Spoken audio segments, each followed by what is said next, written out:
survival of liberty and constitutional law. I just found it completely out of line to have people question this judge's conscience when he was looking at the Constitution. And I'm thinking, when in America did we find the Constitution to be questioned, especially when the Fourth Amendment stands? No searches or seizures or wiretapping or any of these things. Maybe we do need to put a provision there for wiretapping and electronic harassment, because it just seems to me that this whole idea of electronic harassment has also been in the news kind of silently. We've heard people say, well, the Navy shooter started shooting because he heard voices. Miriam Carey heard voices. She felt that she was wiretapped or at least being spied upon by Barack Obama. I mean, we've heard these stories countless times and people dismiss them as just lunacy. But, we do have the technology, and obviously we have the technology to wiretap, plus we have the technology to harass, don't you think? Of course we do. I mean, of course this exists, and it's now being introduced to the public step by step, and we see that through all sorts of different things. Of course, one of the ways that always works is to introduce technology via Hollywood, and it's interesting to see I want you to listen to this part right here.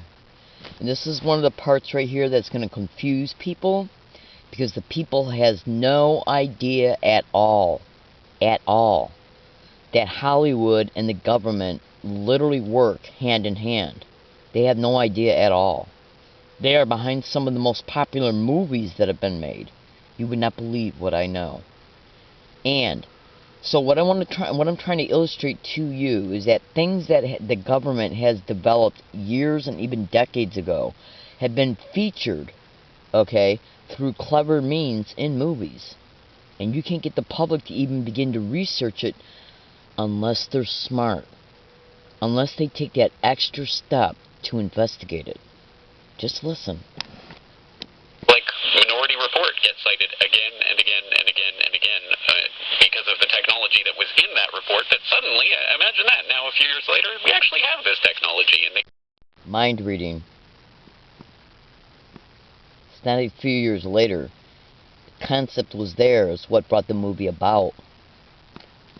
Introducing little bits and pieces to the public through that, or through advertising, the billboards that can beam advertisements directly into your ear, so that to anyone else it looks like you're just hearing things, but of course you are actually hearing whatever they're beaming into your ear. I mean, all of these crazy technologies actually exist, and they are being introduced to the public little by little, but imagine how much more they have under that veil of national security.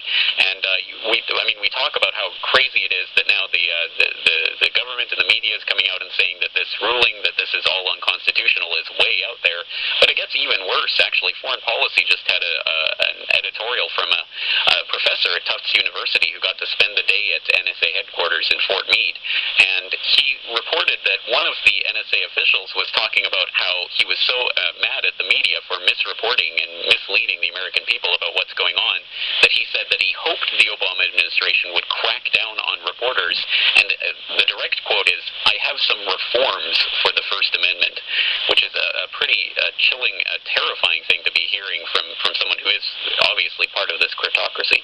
Are we losing the battle or are we winning the battle? I mean, this judge's decision looks like a win, but when you have a group of people who are apologizing